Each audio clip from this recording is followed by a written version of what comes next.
देखो यहाँ पे a separate handler for all, इसमें हम एनोनिमस क्लास वाला मैकेनिज्म है वो इम्प्लीमेंट करेंगे।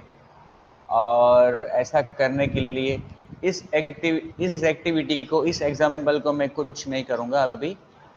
एक नई एक्टिविटी, या तो फिर हमारे पास हमने दो एक्टिविटीज देखी अभी, ये एक्टिविटी main.xml, इसमें एक बटन है और एक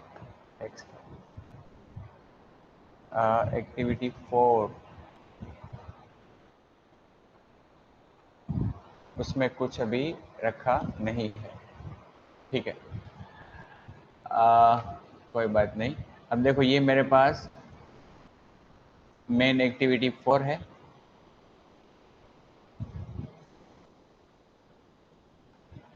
मेन एक्टिविटी 3 में जो अपना लेआउट है वो कौन सा है, माई लेआउट। माई लेआउट में स्क्रीन पे हमने एक बटन और एक एडिट टेक्स्ट रखा है, कोई बात नहीं।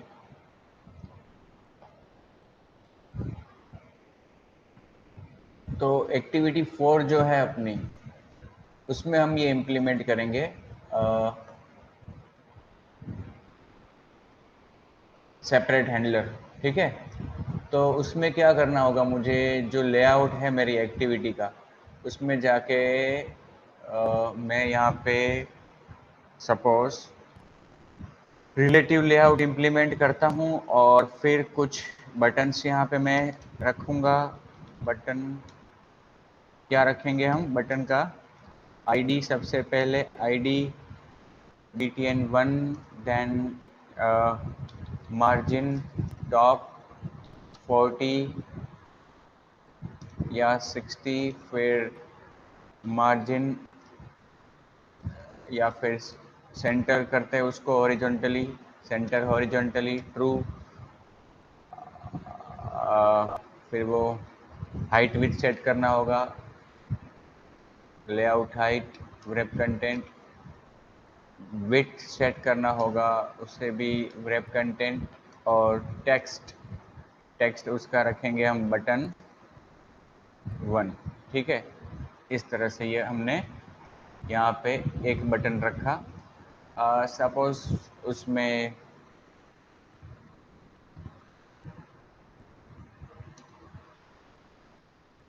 Text size 20,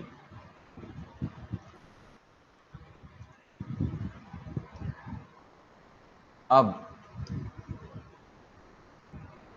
control C, control V, again control V, 3 button मुझे ऐड करने हैं। ये पहला बटन, अब जो दूसरा बटन है उसका आईडी चेंज करके btn2 कर देता हूँ, और तीसरा बटन जो है उसे btn3 कर देता हूँ, ठीक है।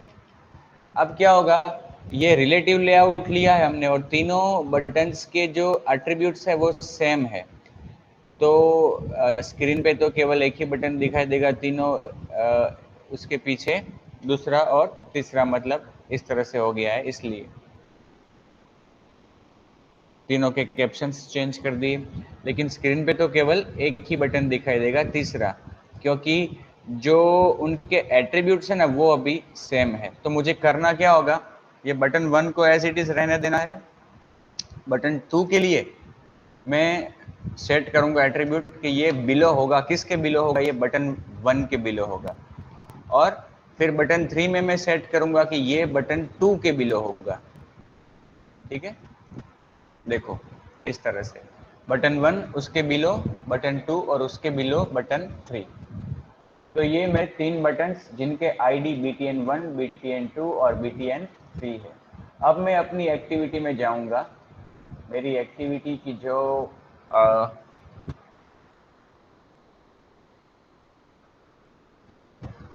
एक्टिविटी 4 है, यहाँ पे जाके अब मुझे सेपरेट हैंडलर करना है, तो यहाँ पे मैं इम्प्लीमेंट नहीं करूँगा, ठीक है। और 3 बटन्स यहाँ पे डिक्लेयर करूँगा, b1, b2, b3, ओके। और फिर इसको हमें इंपोर्ट करवाना होगा, अल्टर एंटर। फिर यहाँ पे ऑन क्रिएट में मैं तीनों बटन्स को रिट्रीव करूँगा। बटन यहाँ पे बी कैपिटल, क्लास का नाम है इसलिए find view bye ID, r.id button 1, okay, फिर बटन 2 और बटन 3 के लिए, ठीक है ना।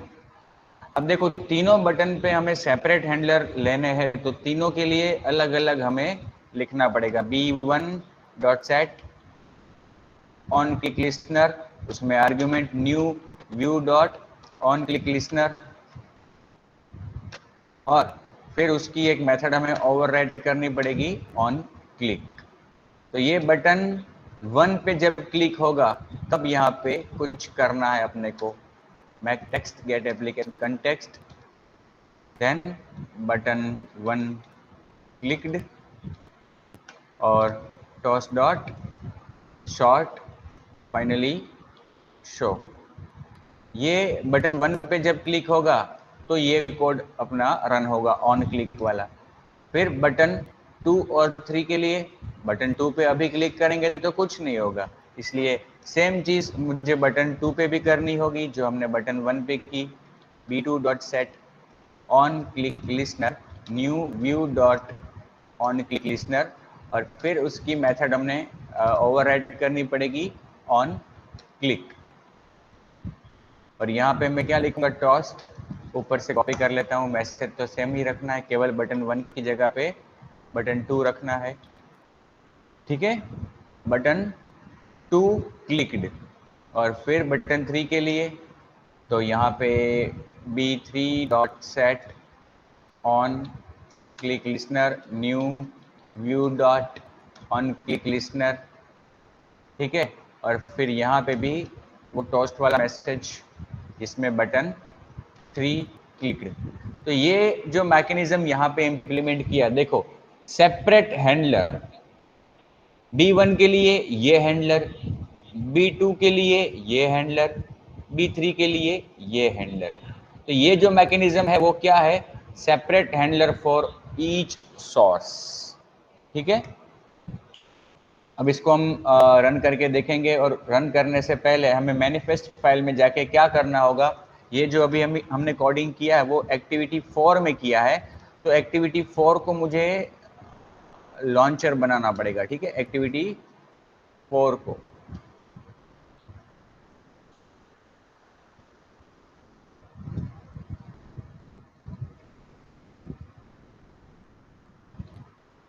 ठीक है, अब मैं रन करूंगा अपनी एप्लीकेशन को।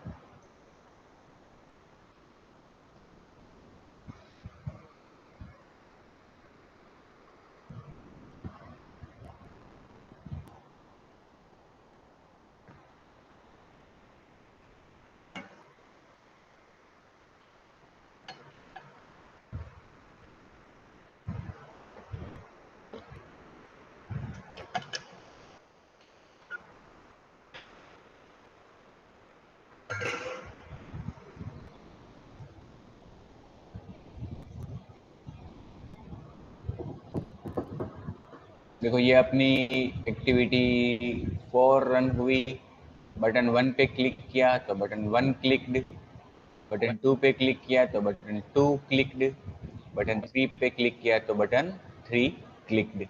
तो इस तरह से हम सेपरेट हैंडलर हर सोर्स के लिए डिफाइन कर सकते हैं। मैंने कहा ना ये ज़्यादातर केस में आप ऐसा ही यूज़ करोगे, क्योंकि वहाँ पे क्या होगा कि कॉमन हैंडलर में आपको आइडेंटिफाई करना पड़ता है कि कौन सा सोर्स, कौन से सोर्स पे इवेंट जनरेट हुई है, दैट्स वाई, ठीक है। तो इस तरह से हम सेपरेट हैंडलर भी डिफाइन कर सकते हैं। So friends, any doubt?